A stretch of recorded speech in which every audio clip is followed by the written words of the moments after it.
देश 79वां स्वतंत्रता दिवस मना रहा। आज आसमान में लाल किले के ऊपर तिरंगे के साथ ऑपरेशन सिंदूर का झंडा भी दिखा, लेकिन विपक्ष आजादी के दिन भी सियासत से बाज नहीं आए। संविधान और देश की संप्रभुता की बड़ी बड़ी बातें करने वाले राहुल गांधी का स्वतंत्रता दिवस कार्यक्रम में मौजूद नहीं रहना भी सवाल खड़ा करके।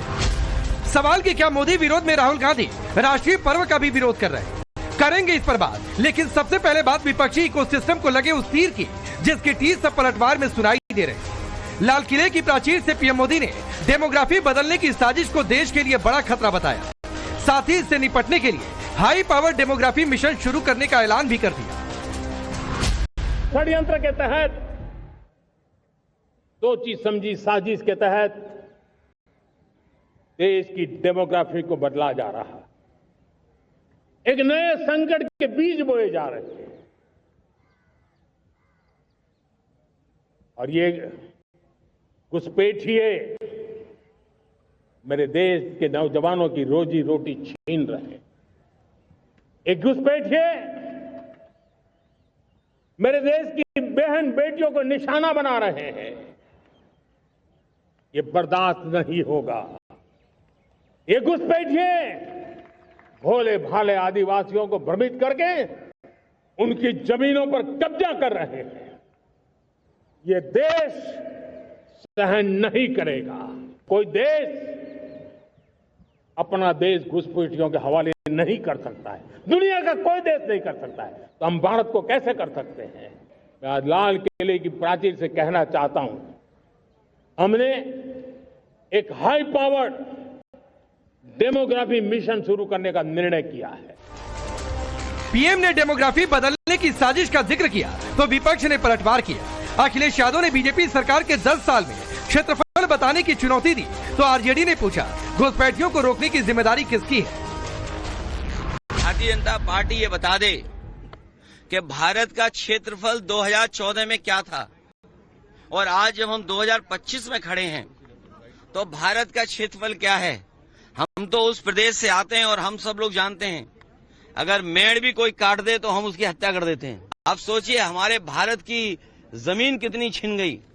ये हम नहीं, हमारे पास आंकड़े हैं। जो डेमोग्राफी की बात कर रहे हैं उन्हें ये जरूर बताना चाहिए भारतीय जनता पार्टी को, संगी साथियों को, कि भारत का क्षेत्रफल क्या है आज और 2014 से पहले भारत का क्षेत्रफल क्या था। घुसपैठ हो रहा है तो साजिश का पर्दाफाश करिए।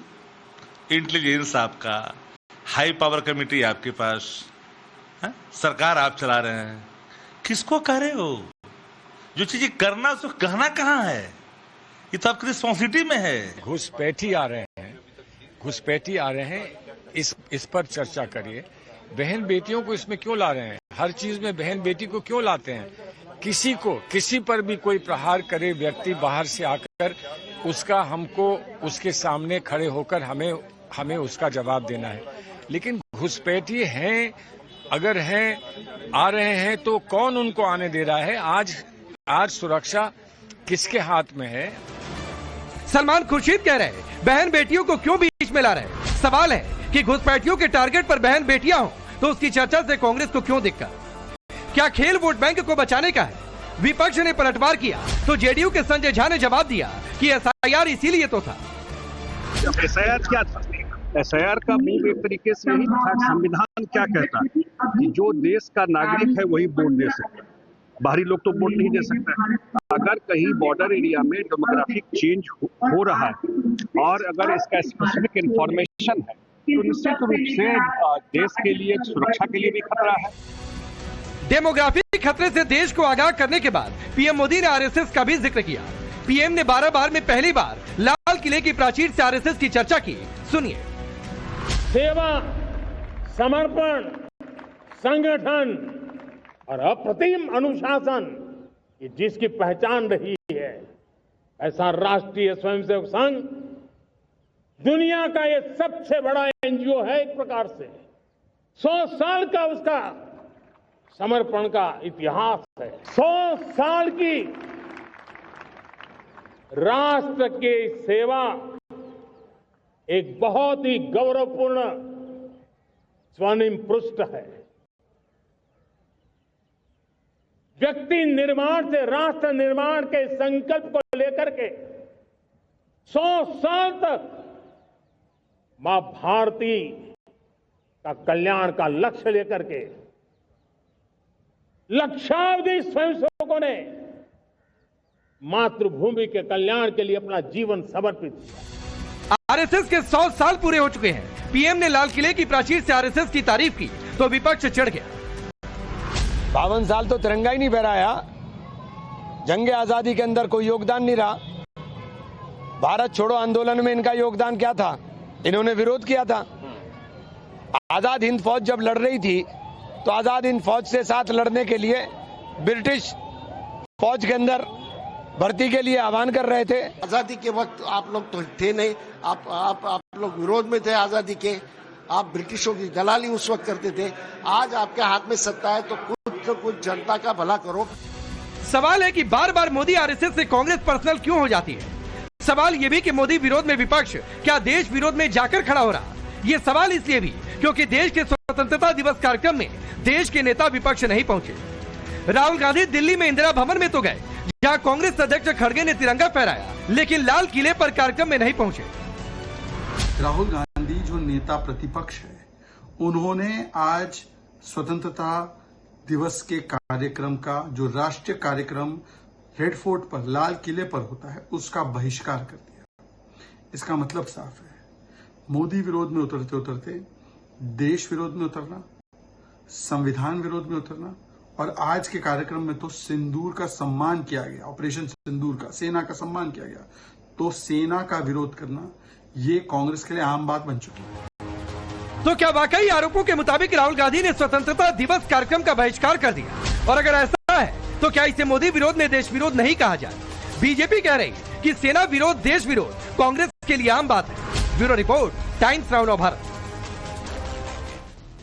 तो चलिए आप ये रिपोर्ट देखिए। आपका परिचय मैं सबसे पहले आज के मेहमानों से करवाता हूं। रोहन गुप्ता भारतीय जनता पार्टी के नेता और राष्ट्रीय प्रवक्ता, अवधेश जी वरिष्ठ पत्रकार, निकुल पटेल कांग्रेस पार्टी के नेता, शादाब खान है एमआईएम के नेता, और डॉक्टर बादशाह आलम है आरजेडी के नेता और प्रवक्ता। आप सभी का बहुत बहुत स्वागत है।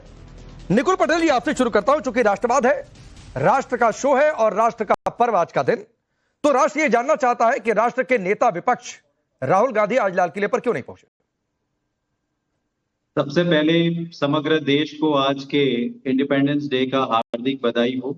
और आपका जो सवाल है तो मैं आपसे भी पूछना चाहता हूं, क्या आप लाल किले पर पहुंच पाए या यहाँ बैठे सभी लोग लाल किले पर पहुंचे थे? क्या सभी लोगों ने अपने हिसाब से अपने को जहां अच्छा लगा वहां जाके राष्ट्र के लिए जो काम किया है और जो राष्ट्र ध्वज को फैलाने का काम है वो किया है। मैं खुद भी वडोदरा शहर में, हमने वडोदरा जिला कार्यालय निकुल जी, मुझे लगा था कि सर शायद इस पर आप थोड़ी गंभीरता से जवाब देंगे। यहां पर कोई बैठा हुआ आदमी नेता विपक्ष नहीं है। यहां पर बैठा हुआ कोई आदमी नेता विपक्ष नहीं है। अगर आपको लगता है कि नेता विपक्ष होना और देश में सभी लोगों को आप एक तराजू में तौल देंगे तो सर ये आपकी मानसिक सोच को लेकर बहुत गंभीर स्थिति है। निकुल पटेल, मैं सीधा सवाल फिर दोहरा रहा हूं, बिना इधर उधर की लाग लपेट के बिना। नेता विपक्ष संवैधानिक पद है और संवैधानिक पद पर बैठे आदमी को वहां होना चाहिए था। राहुल गांधी इससे पहले जाते भी रहे हैं, ऐसा नहीं कि इससे पहले नहीं गए। तो लाल किले पर जाना राहुल गांधी ने जरूरी क्यों नहीं समझा? क्या स्वास्थ्य को लेकर कोई समस्या? लेकिन इंदिरा भवन में तो गए थे, क्यों नहीं गए? मैं फिर पूछ रहा हूं आपसे। मैं आपके सीधा जवाब देता हूं, क्या उन्होंने राष्ट्र ध्वज फैलाने का कोई कार्यक्रम अटेंड नहीं किया क्या? Sir please please please please please please please नहीं सर, नहीं। राष्ट्र पर्व और राष्ट्र के नेता विपक्ष को लाल किले पर होना चाहिए था। देश में करोड़ों लोगों की आंखें खोज रही थी अपने नेता विपक्ष को। लोग सवाल कर रहे हैं भाई कि राहुल गांधी कहां गए लाल किले से? वो देश के लिए समर्पित नहीं है क्या? मुझे यही पता नहीं चलता है कि अगर वो देश के कोई भी कोने में राष्ट्र ध्वज के कार्यक्रम में है तो वो देश के विरोध का, तो लाल किले पर तिरंगा फहराना और देश के किसी कोने में तिरंगा फहरा देना एक बात है। भारतीय जनता पार्टी की मानसिकता, निकुल प्लीज प्लीज, मुझे आपकी मानसिकता पर तरस आ रही है। या तो कोई लॉजिकल जवाब दे दीजिए, ये मेरी डिबेट का हिस्सा नहीं था, मैं सिर्फ जानना चाह रहा हूं। या तो कोई लॉजिकल आप रिप्लाई करिए। लाल किले पर तिरंगा फहराना और देश के किसी भी कोने में तिरंगा फहरा देना एक नहीं हो सकता है। राष्ट्रीय पर्व है, राष्ट्र का प्रतीक है, और सर वहां से पूरी दुनिया में ये तस्वीरें जाती हैं और पूरी दुनिया सुनती है प्रधानमंत्री मोदी को लाल किले की प्राचीर से। आप मुझे ये समझा दीजिए कि राष्ट्र ध्वज कहीं पे भी फैलाया जा सकता है कि नहीं जा सकता? ठीक, मैं आपके हिसाब से पूछ रहा हूं निकुल पटेल, आपके हिसाब से पूछ रहा हूं। तो इसका मतलब सुनिए सर, प्लीज प्लीज प्लीज, मैं आगे बढ़ूंगा, इस पर टिकूंगा नहीं। मैं आपसे एक बात पूछ रहा हूं, आप लोग राहुल गांधी को प्रधानमंत्री बनाना चाहते हैं? सुनिए सुनिए Nikul Patel, please please please sir, सवाल सुना करिए। आप लोग राहुल गांधी को प्रधानमंत्री बनाना चाहते हैं, मान लीजिए, अरे रुकिए ना प्लीज, मान लीजिए कल को राहुल गांधी प्रधानमंत्री बन गए, तो लाल किले की जगह जाकर किसी कोने की गली में लाल तिरंगा फहरा देंगे क्या? राष्ट्रपति फैलाएंगे जैसे अभी प्रधानमंत्री फैला रहे। मैं पूछ रहा हूं ना, मान लीजिए आप लोग राहुल गांधी को प्रधानमंत्री बनाना चाहते हैं, कल को राहुल गांधी प्रधानमंत्री बन गए तो कांग्रेस हेडक्वार्टर में जाकर तिरंगा फहराएंगे या लाल किले की प्राचीर पर पहुंचेंगे? अगर हम फैला सकते हैं कि नहीं फैला सकते ये बता। मैं पूछ तो रहा हूं आपसे कि राहुल गांधी कल को प्रधानमंत्री बन गए तो लाल किले की प्राचीर से तिरंगा फहराएंगे या गली के किसी कोने में जाकर या फिर कांग्रेस के हेडक्वार्टर में जाकर? यानी आप ये बताना चाहते हैं कि देश के कोई भी कोने में अगर कोई राष्ट्रध्वज फैला रहा है तो वो देशभक्त नहीं है? नहीं, मैं बिल्कुल ये नहीं कह रहा हूं, लेकिन नेता विपक्ष को वहां पर होना चाहिए था और उसके लिए जगह अलॉट होती है। इससे पहले भी राहुल गांधी जाते रहे हैं। आप लोगों ने आरोप लगाया कि पीछे बिठा दिया, आगे बिठा दिया, चौथी गली में बिठा दिया, ये आप लोगों की पार्टी के नेताओं ने आरोप लगा दिया। ठीक है सर, अब मैं एक बात तो रोहन गुप्ता तय हो गया, please please please Rohan Gupta, एक बात तो तय हो गया, मुझे लगा था कि हो सकता है, चूंकि एक मिनट रुक जाइए निकुल रुक जाइए, हो गया रोहन गुप्ता, एक बात तो तय हो गया जो निकुल पटेल की बात से लग रहा है कि विलिंगली जानबूझकर लाल किले के कार्यक्रम को अवॉइड किया गया है। मैं तो इसलिए पूछा, हो सकता है स्वास्थ्य गड़बड़ हो, क्योंकि आपकी पार्टी के नेता अमित मालवीय ने भी पूछा कि भाई ये वो स्वास्थ्य पर अच्छे हैं, क्या बात है, लोग बताएं, लेकिन ये तो बता रहे कि जानबूझकर नहीं गया। देखिए, आज सबको स्वातंत्र दिन है, आप सबको स्वातंत्र दिवस की शुभकामनाएं।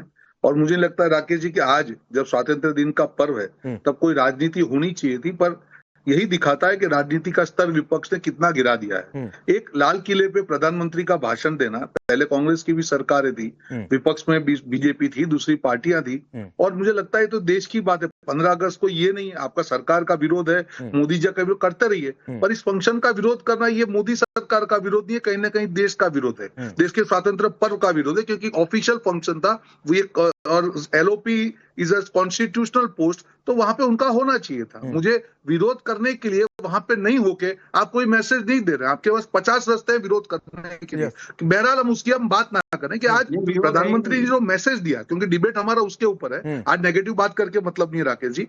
एक मैसेज बहुत क्लियर था कि 2047 का जो विकसित भारत का एक जो उद्देश्य प्रधानमंत्री जी ने दिया हुआ है, हर साल बढ़ते कदम उसकी तरफ कैसे जा रहे हैं। आज 1 लाख रोजगार की हम बात करें, महंगाई कम करने के लिए जीएसटी के रिडक्शन की हम बात करें, सुरक्षा कवच की बात करें, घुसपैठियों के कंट्रोल की बात करें, ये सारे मुद्दे हमको एक कदम और विकसित भारत की ओर लेके जा रहे हैं। और एक मैसेज प्रधानमंत्री जी ने साफ कर दिया, ये डरने वाला रुकने वाला भारत नहीं है। हमको ना अमेरिका डरा सकता है, ना हमको पाकिस्तान डरा सकता है। हमने हर बार दृढ़ता से जवाब दिया, ऑपरेशन सिंदूर की बात हो या अमेरिका के टैरिफ की बात हो, भारत ने संयमित तरीके से और गंभीरता से, दृढ़ता से अपना मुद्दा रखा, हम एग्रेसिव नहीं हुए, और यही हमारे देश की जीत है कि आज जिस प्रकार से कॉन्क्रीटली भारत आगे बढ़ रहा है, आज विश्व के तीसरे नंबर की हम लोग इकोनॉमी बन चुके हैं, हर तरीके से हम आगे बढ़े, इन्फ्लेशन हिस्टोरिकली सबसे कम है आज के दिन में, महंगाई सबसे कम है। तो मुझे लगता है कि आज के दिन का जो भाषण था, कहीं ना कहीं भारत को एक नए कदम पे, नए दौर में ले जाने का भाषण था, और पूरे देश को, भले आप अपना विरोध करते रहिए, पर आज के दिन औची राजनीति करके इस दिन की गरिमा को हमको खराब नहीं करना चाहिए। ठीक है, चलिए मैं भाषण पर ही लौटता हूं।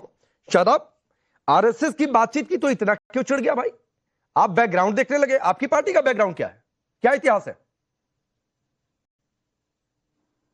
राकेश पांडे जी, हमारी पार्टी, आवाज ठीक करिए, पीसीआर एक बार चेक करिए, रोहन गुप्ता के साथ कुछ टेक्निकल इशू है।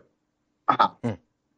राकेश जी, लाल किले की प्राचीर से जिस संगठन की बात आदरणीय प्रधानमंत्री जी कर रहे थे, उस संगठन ने देश की आजादी में कोई योगदान नहीं दिया, बल्कि देश की आजादी के संग्राम को नुकसान पहुंचाने का काम किया। और आरएसएस का महिमा मंडन करना भारत के उस महान स्वतंत्रता संग्राम का अपमान है। सावरकर जैसे लोग, आरएसएस के लोग तो अंग्रेजों की दलाली कर रहे थे, अंग्रेजों से तनख्वाह लेकर के सारी चीजें कर रहे थे, और जो भारत छोड़ो आंदोलन था उसकी मुखालफत। शादाब एक बात मैं कह दूं, नहीं शादाब एक बात, आज 15 अगस्त का दिन है, और कम से कम 15 अगस्त का दिन स्वतंत्रता सेनानियों को लेकर उल्टा सीधा मैं सुनूंगा नहीं। राहुल गांधी को सुप्रीम कोर्ट ने फटकार लगाई है कि सावरकर स्वतंत्रता सेनानी, दोबारा आए बाएं साएं बोलिएगा नहीं, वरना फिर हम देख लेंगे। और तब से राहुल गांधी चुप हैं। तो सावरकर को लेकर आज के दिन नहीं, आज के दिन कुछ नहीं। मेरा आपसे सवाल क्या था, आपकी पार्टी का इतिहास क्या है? एमआईएम ने स्वतंत्रता संग्राम में क्या योगदान दिया, बताइए आप। मुझे नहीं चाहिए आपका सर्टिफिकेट। नहीं सर, सर्टिफिकेट नहीं दे रहा हूं मैं पूछ रहा हूं एमआईएम का स्वतंत्रता संग्राम में क्या योगदान, बताइए। सवाल बीजेपी से कर रहा हूं, दर्द आपको। शादाब नहीं, हाँ दर्द होगा भाई। मेरे पैनल पर आके अगर स्वतंत्रता सेनानियों को लेकर कुछ भी बोलेंगे तो मैं सुनूंगा नहीं। वो चाहे कांग्रेस उन स्वतंत्रता सेनानियों पर दावा करे कि हमारी पार्टी का है या बीजेपी दावा करे। नॉन स्टॉप कमेंट्री करना है आपको, नॉन स्टॉप कमेंट्री करना, मैं उंगली रख के चुपचाप बैठ जाता हूँ। नहीं सर, मैं आपको नहीं उंगली मत रखिए, ड्रामा नहीं। शादाब मेरा सवाल है, एमआईएम का स्वतंत्रता संग्राम में क्या योगदान? आप मुझे बोलने की अनुमति नहीं दे रहे। नहीं चलिए, अनुमति नहीं देंगे तो आप कार्यक्रम करिए। अच्छा ठीक है, मैं आपको, अच्छा आपको समय चाहिए ना, ये मैं बीच में आऊंगा नहीं, लेकिन सिर्फ इस समय में आप ये बताइएगा एमआईएम का स्वतंत्रता संग्राम में क्या योगदान, इसके अलावा कुछ और नहीं, बोलिए। स्वतंत्रता संग्राम एमआईएम जो बनी है 1958 में ऑल इंडिया मजलिस इत्तेहादुल मुस्लिमीन बनी है। उससे पहले भारत के मुसलमानों का योगदान भारत की आजादी में क्या है, ये आकर के आप देखिए मेरठ के अंदर। मुसलमानों की बात नहीं, मुसलमानों की बात नहीं, एमआईएम की बात कर रहा हूं मैं। शादाब मुसलमानों की बात नहीं कर रहा हूं, मुसलमानों की बात नहीं कर रहा हूं मैं, एमआईएम की बात कर रहा हूं। आप ठेकेदार नहीं है शादाब अकेले मुसलमानों के, इतना बता दे रहा हूं मैं आपको। मैं एमआईएम का ये काउंटडाउन जानबूझकर मैंने ऑन करके रखा हुआ है। एमआईएम का स्वतंत्रता संग्राम में क्या योगदान, शादाब चौहान बताइए। मजलिस इत्तेहादुल मुस्लिमीन बनी, अच्छा 1958 में ऑल इंडिया मजलिस इत्तेहादुल मुस्लिमीन। उसके पहले क्या थी, उसके पहले क्या थी, उसके पहले क्या थी? अरे नहीं, हमें क्या मतलब उससे पहले? क्यों भाई, मतलब हमको क्यों नहीं मतलब है? हमने भारत क्यों नहीं मतलब है? ये काउंटडाउन ऑन रहेगा, मतलब क्यों नहीं है? मजलिस इत्तेहादुल मुस्लिमीन ने भारत, अब सुनिए सर, 1927 मैं अवधेश जी को लाता हूं।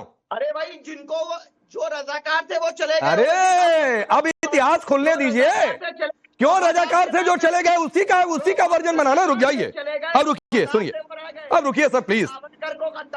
अब अवधेश जी अब शादाब यहां पर फंस गए और सवाल मैंने बहुत सीधा सा पूछा कि भाई आपकी पार्टी का स्वतंत्रता संग्राम में क्या बैकग्राउंड है? कह रहे हैं हम तो 1958 में बने, साहब स्वतंत्रता संग्राम में कैसे योगदान दे सकते थे? तो उस तरह तो बीजेपी भी कही कि हमारी पार्टी तो तब बनी, हम क्या स्वतंत्रता संग्राम में क्या योगदान दे सकते थे? तो ये बैकग्राउंड पर जाएंगे, इनका बैकग्राउंड मैंने पूछ लिया तो दर्द हो गया। रुक जाइए सर, 1927 में मजलिस इत्तेहादुल मुस्लिमीन बनी और इसका उद्देश्य था रियासत के निजाम के हितों की रक्षा करना, मुस्लिम समुदाय की सामाजिक धार्मिक पहचान। 1938 में बहादुर यार जंग का नेतृत्व, 1944 में कासिम रिजवी का नेतृत्व, 1948 में आजादी के बाद इस एमआईएम पर प्रतिबंध लगा था। बाद में 1958 में जो आज एमआईएम दिख रही है वो बनी, लेकिन नहीं, क्या योगदान? अवधेश जी इस पर चुप हो गए। हाँ रुक जाइए, हाँ तो रुक जाइए ना, इसका मतलब आरएसएस एमआईएम एक है, इसका मतलब आरएसएस पर प्रतिबंध लगा, एमआईएम पर भी प्रतिबंध लगा, मतलब दोनों एक आपके हिसाब से। रुक जाइए, अवधेश जी को सुनिए। नहीं आरएसएस नहीं, देखिए ऐसा है कि रजाकारों का और उनका जो योगदान है वो पता है किस ढंग से कत्लेआम किया, किस ढंग से बलात्कार हुआ, किस ढंग से लूट हुआ और हिंदुओं की क्या दशा हुई और पाकिस्तान में मिलाने के लिए कैसे भूमिका निभाई है, तो वो ही पार्टी आगे बढ़ के आई है। तो इनका इतिहास जो है वो तो भारत को, उस क्षेत्र को मुस्लिम राज्य में तब्दील करना और जो उस काल में पूरा नहीं हो सका तो पाकिस्तान में मिलाने का रहा है। बाद में इन पर बैन तभी हटा जब इन्होंने ऑल इंडिया उसमें लगाया है, लेकिन इसमें समय जाया करने की बजाय देखिए आज प्रधानमंत्री ने जो भाषण दिया है वो मैं समझता हूं कि भारत के इतिहास में नहीं, विश्व के इतिहास में एक किसी भी देश को आने वाले 100, 150, 200 सालों का ध्यान रखते हुए आर्थिक रूप से देश कैसे समुन्नत हो, सांस्कृतिक रूप से कैसे समृद्ध हो, सभ्यतागत दृष्टि से वो देश दुनिया के लिए कैसे आदर्श बने, ज्ञान विज्ञान और विरासत को लेके कैसे खड़ा हो और स्वयं अपने को सैनिक दृष्टि से नहीं एक एक स्थान को कैसे सुरक्षित करे। और इन सब का जो आज मिशन मोड में जो टास्क फोर्स की घोषणा हुई, मिशन की घोषणा हुई, मैं समझता हूं कि विपक्ष के नेता वहां नहीं गए। अब विपक्ष के नेता जाते तो उनको ताली बजानी और स्वीकार करनी पड़ती, क्योंकि आज तक जो हुआ नहीं है वो सब चीजें थी। आज भाषण तो था ही नहीं, आज तो एक कंप्लीट ब्लूप्रिंट था देश और दुनिया के सामने। जो सुदर्शन चक्र, आप आरएसएस की बात करें, आरएसएस पर तो उन्होंने मुश्किल से 2 मिनट बोला है, और वो इसलिए बोला है कि एक संगठन 100 वर्ष में बिना प्रचार किए हुए, आलोचना सहते हुए, निंदा सहते हुए लाखों ऐसे लोगों को खड़ा किया जो संगठन अप्रतिम अनुशासन से अपना जीवन खपा कर केवल देश का काम किए, लोगों की सेवा की, देश के लोगों को देश के लिए जीने की प्रेरणा दी, तो उसकी प्रशंसा में 100 साल में उन्होंने बोला है। तो अब चूंकि इन लोगों ने देश का कोई काम ही नहीं किया है तो इनको समस्या होगी। अरे भाई सुनो, आप बीच बीच में ना आजादी के आंदोलन में तो आप बहुत बड़ा योगदान थे, आपको कुछ मालूम नहीं है। डॉक्टर हेडगेवार स्वयं स्वतंत्रता सेनानी थे। डॉक्टर हेडगेवार ठीक है, अवधेश जी मैं आता हूँ। रोहन गुप्ता का ऑडियो ठीक हो गया, रोहन गुप्ता का ऑडियो ठीक हो गया है। रोहन जी, एमआईएम सवाल उठा रही है कि आरएसएस का योगदान क्या? भाई प्रधानमंत्री मोदी ने चर्चा क्यों कर दी लाल किले से?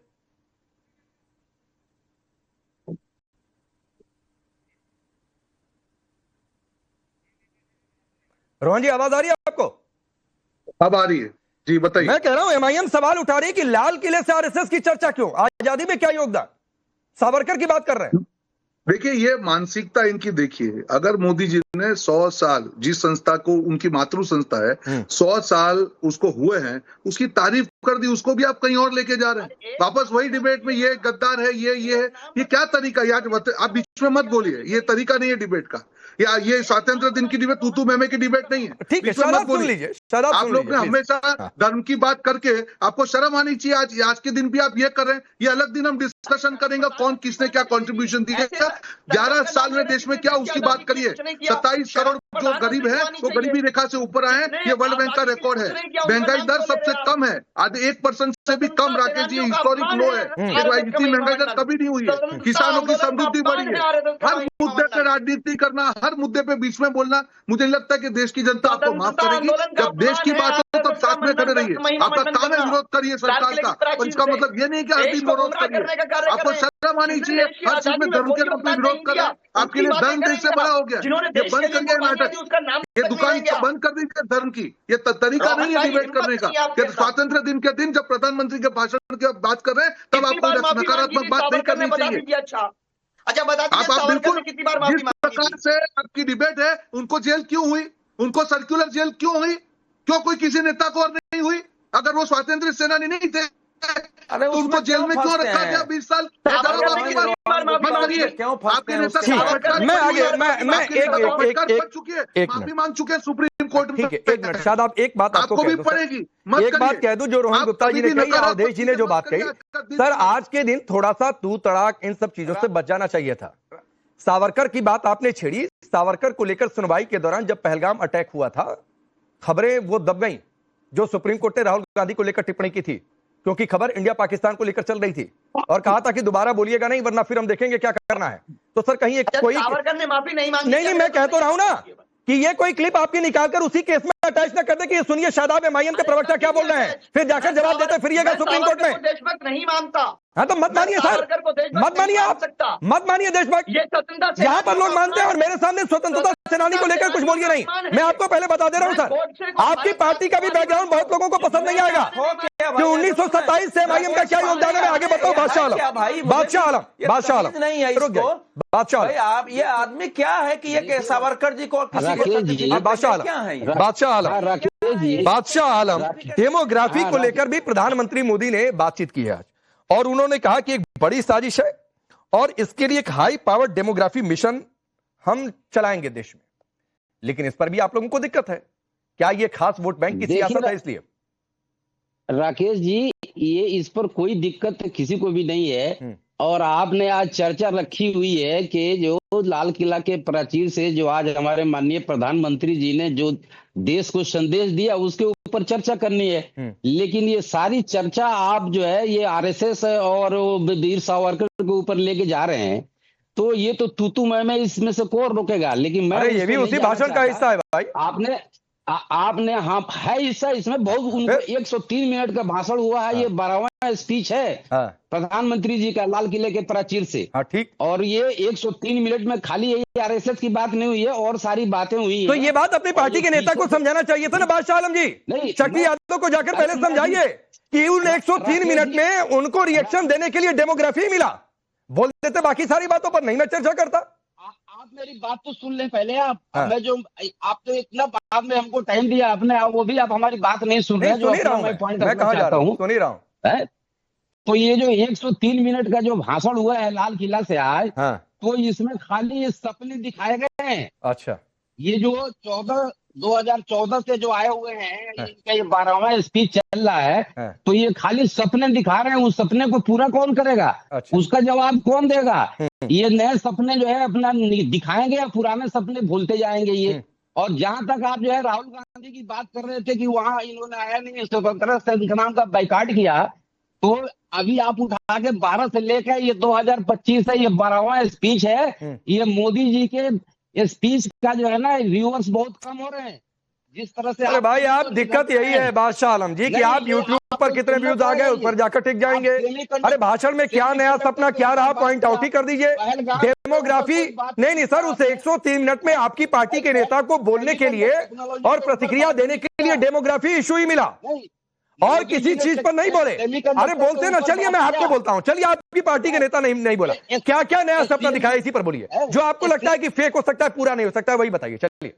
अरे इस भाषण से ये 103 मिनट के अंदर आज उन्होंने प्रूव कर दिया कि मैं जीरो प्रधानमंत्री हूँ। तो सर प्लीज कैसे मुझे बताइए, पॉइंट आउट करिए। आधी पब्लिक वहां चली गई थी नींद में, वो अपना सपना देख रही थी, इनके सपने को कोई नहीं सुन रहा था।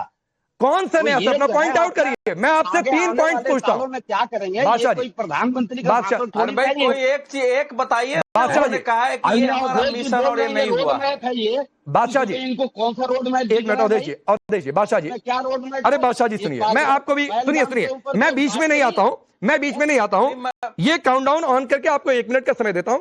मुझे 3 पॉइंट बताइए जो आपको लगा कि ये सिर्फ सपना है, सच नहीं हो सकता है। ये सेमीकंडक्टर की बात करी इन्होंने कि जो है फाइलों में दब गई। अरे इंदिरा गांधी ने अपने जमाने में 75-74 के अंदर ये सेमीकंडक्टर का HCL जो बनाया, वो संस्था इंदिरा गांधी का बनाया। चलिए, पहला सेमीकंडक्टर हो गया। दूसरा 94 में उसका सेमीकंडक्टर का प्रोडक्शन शुरू दूसरा हो गया। बताइए। दूसरा, अब ये सेमीकंडक्टर की बात तो आप करेंगे नहीं। हाँ, दूसरा बताइए। गांव में क्या हुआ, कैसे आतंकवाद मार के चले गए, ये आपने बताया नहीं। दूसरा हो गया। जातिगत जनगणना कराना था, जाति जनगणना के ऊपर आपने कुछ कहा नहीं। अरे भाई, अब औरतों की बात कर रहे हैं कि हम महिला सुरक्षा आ गए आप लाइन पे। 31 लाख महिलाओं का वोट आपने SIR में बिहार में काट दिया। आ गए लाइन और पे। कहते हैं बेटी पढ़ाओ और बेटी बचाओ बेटी पढ़ाओ। ठीक, 71 लाख महिलाओं। अब चलिए आपकी बात हो गई। वहाँ मोदी जी ने दूसरा, हाँ ठीक है, पहलगाम के 3 आतंकी मारे जा चुके हैं। ऑपरेशन महादेव में आपको ना लगे, वो आपकी अलग समस्या है। ठीक है। अभी मोदी जी ने क्या कहा कि दिवाली के ऊपर हम GST पर जो है मास्टर स्ट्रोक लगा। तो दिवाली तक इंतजार कर लीजिए फिर। घर में दिवाली नहीं मन रही है। हाँ। गरीबों की थाली खाली। अरे तो दिवाली तक इंतजार करिए ना भाई, क्या ऐलान होता है रोहन गुप्ता? प्लीज बादशाह आलम जी, अगर सेमीकंडक्टर पर सर पहले इतना काम हो गया होता ना, तो आज की डेट में हमें दूसरों की ओर देखना नहीं पड़ता। खैर रोहन गुप्ता रिप्लाई करिए ना। जो ऑपरेशन राकेश जी, ये जब बात करते हैं सेमीकंडक्टर की बात करते हैं, इंडियन सेमीकंडक्टर मिशन में 6 प्रोजेक्ट ऑलरेडी अंडर इम्प्लीमेंटेशन है, 4 नए प्रोजेक्ट 4600 करोड़ के अप्रूव हो गए। ये कौन सी बातें कर रहे हैं ये लोग? इन्होंने सेमीकंडक्टर के इनके टाइम में मालूम भी था कि चिप क्या होता है, सेमीकंडक्टर क्या होता है। आप तो सीधा डिफेंस में भी आपने कर रहे थे, क्योंकि आपके घपले हो दलाली खाने का आपको मिले। आज आपके पास 65 साल थे डिफेंस के क्षेत्र में, क्यों भारत को इंपोर्ट नहीं करना पड़ा? क्यों बोफोर्स हुआ? क्यों हुआ ये बताइए ना? क्योंकि दलाली खाने। ये पहली बार हुआ है कि इंडियन डिफेंस का एक्सपोर्ट स्टार्ट हुआ है। 1 लाख करोड़ से ज्यादा का हमारा डिफेंस का एक्सपोर्ट हुआ है। ये पहली बार हुआ है कि ऑपरेशन सिंदूर में हमारे डिफेंस का जो प्रोडक्शन है वो पूरे विश्व के सामने हमने प्रूव करके दिखाया कि भारत क्या कर सकता है। ये पहली बार है कि जिस प्रकार से हम चाइना को टक्कर दे रहे हैं, हम अमेरिका को टक्कर दे रहे हैं, अमेरिका को लगा कि हमको दबा देगा। आज विपक्ष ने आरोप किया कि ऑपरेशन सिंदूर में अमेरिका के दबाव में उन्होंने कॉम्प्रोमाइज किया, उसको भी थप्पड़ मारी है ये सरकार ने। अमेरिका को दिखा दिया कि ये वो डरने वाला भारत नहीं है। हमारी GDP में सिर्फ 2% से कम का असर पड़ेगा। चुपचाप हमने स्वीकार कर लिया, हम हमारे किसानों पे वार नहीं होने देंगे, मछुआरों पे वार नहीं होने देंगे, पशुपालक पे वार नहीं होने देंगे। ये मजबूत भारत है, डरा हुआ भारत नहीं है जो डोजियर बना बना के जो फर्जी कर देगा। बादशाह आलम सुनिए सवाल सुनिए सर। आपने सेमीकंडक्टर पर बातचीत की, आप सेमीकंडक्टर पर चर्चा चाहते हैं, तो अगला 1 मिनट में इसी पर करता हूं। सेमीकंडक्टर की बात कर रहे हैं, क्राइम कंडक्टर बिहार में सबसे पहले किसके राज में रहा, उस पर आप जवाब नहीं देंगे, खैर मैं उधर जाऊंगा भी नहीं। लेकिन सर मुझे बताइए सेमीकंडक्टर क्यों महत्वपूर्ण है, कहां कहां उसका इस्तेमाल होता है, कितने तरीके के होते हैं, जरा चलिए सर 30 सेकंड यही बताइए आप। भाई आजकल आपके मोबाइल में हो रहे हैं, कंप्यूटर्स में हो रहे हैं, सेमी कंडक्टर के बिना तो आज को कोई टेक्नोलॉजी पूरी नहीं हो रही है। अच्छा, खाली मोबाइल में हो रहा है, खाली मोबाइल में हो रहा है, कंप्यूटर में नहीं हो रहा है। आज कंप्यूटर के अंदर वही तो कह रहा हूं, और कहां कहां हो रहा है बताइए। और तो बहुत जगह होना चाहिए, आप कर क्या रहे हैं, आप तो अरे कहां कहां इस्तेमाल हो रहा है, अब क्यों सेमीकंडक्टर आज की डेट में जरूरी है। HAL की बात करी आपने, और जो HAL पर चले गए, CDS ने कहा ऑपरेशन, अरे अब HAL पर चले गए, क्रेडिट ले रहे हैं, तो उस क्रेडिट में हमारे पास सेमीकंडक्टर के इस तरह के कौन से डिवाइस थे जिसको यूज किया गया, वो सब हमारे पुराने डिवाइस पड़े हुए थे, जिसको लेके हम लोग ऑपरेशन। अब मैं आगे बढ़ता हूं सर, जानबूझकर मैंने ये सवाल पूछा था क्योंकि आपको इलेक्ट्रिक वाहन नहीं याद आएंगे, क्योंकि उधर जाएगा नहीं दिमाग, आपको बस लग रहा है कि कुछ और आया। अरे छोड़ दीजिए सर, इस पर चर्चा नहीं, मैं बता तो दिया आपको, ना LED याद आएगा, ना लेजर लाइट याद आएगी, ना पावर इलेक्ट्रॉनिक्स याद आएंगे, ना सौर सेल आपको याद आएगा, ठीक है, नहीं याद आएगा सर आपको, क्यों आधुनिक भारत के लिए जरूरी है। लेकिन निकुल पटेल आपकी पार्टी के नेताओं ने कहा कि जंग आजादी में कोई योगदान नहीं है बीजेपी का, उनके लोगों का, क्यों बातचीत करते हैं, आपका क्या योगदान रहा जंग आजादी में। अभी आपने एक पक्ष को सवाल पूछा कि आपका गठन कब हुआ, तो वैसे ही कोई भी सवाल पूछ सकता है कि किसका गठन कब हुआ और उसका योगदान कैसे रहा। पर मैं डेफिनेटली आज आजादी का अपना स्वतंत्र दिन है, तो मैं जो ऑपरेशन सिंदूर में जो DRDO द्वारा डेवलप गए ब्रह्मोस मिसाइल और जो भी डिफेंस सिस्टम जो यूज किए गए हैं, वो कांग्रेस के टाइम पे उनको प्रमोट किया गया, उनको सब इनिशिएशन किया गया। शायद ये आपको पता नहीं होगा, इसलिए आप अभी ये जो श्रेय है शायद कांग्रेस को नहीं देना चाहते, या बीजेपी जो है उनको शायद पता नहीं होगा, इसलिए वो अभी सब श्रेय लेना चाहते हैं। लेकिन आज प्रधानमंत्री ने डेफिनेटली कांग्रेस के सभी जो संविधान निर्माता थे और संविधान को इतना बड़ा बनाया, उसको अभिवादन दिया। तो मैं प्रधानमंत्री को आभार व्यक्त करना चाहूंगा कि चलो कहीं ना कहीं उन्होंने कांग्रेस को एक्नॉलेज किया और कांग्रेस के नेताओं को एक्नॉलेज किया उनकी स्पीच के अंदर। और मैं ऐसा ही चाहता हूँ कि जो भी संविधान संस्था बनी है वो सभी कांग्रेस उसी संवैधानिक संस्था के तहत राहुल गांधी है लीडर ऑफ अपोजिशन, जाना चाहिए था वहां पर, आपको सवाल स्किप कर जाते हैं। नहीं करना चाहिए, तो डेफिनेटली करना चाहिए। तो ये जो ऑपरेशन सिंदूर के टाइम पे ब्रह्मोस मिसाइल हो या जो डिफेंस सिस्टम हो, सो सब जो डेवलपमेंट हुआ है। निकुल पटेल, दिक्कत ये है ना सर कि आपके और पार्टी के नेताओं में एकरूपता नहीं रहती है। आपकी पार्टी से कोई उठेगा, उठकर कह देगा ऑपरेशन सिंदूर तमाशा है, ऑपरेशन सिंदूर तमाशा है। आप कह रहे हैं ब्रह्मोस चला दिए, ब्रह्मोस हमने शुरू किया था। तो सर ये बात है, कुल मिला जुलाकर वक्त इतना ही है। मैं सिर्फ इतना कहना चाहता हूं, ये कहने का मतलब नहीं कि जंग आजादी में क्या योगदान है। अरे देश की आजादी का हम 79वां दिन मना रहे हैं। बहुत सारी और बड़ी आबादी ऐसी है जो 47 में नहीं थी, मैं भी नहीं था, लेकिन इसका मतलब थोड़े नहीं कि हम कुछ बोलेंगे नहीं। आप सबका बहुत बहुत शुक्रिया।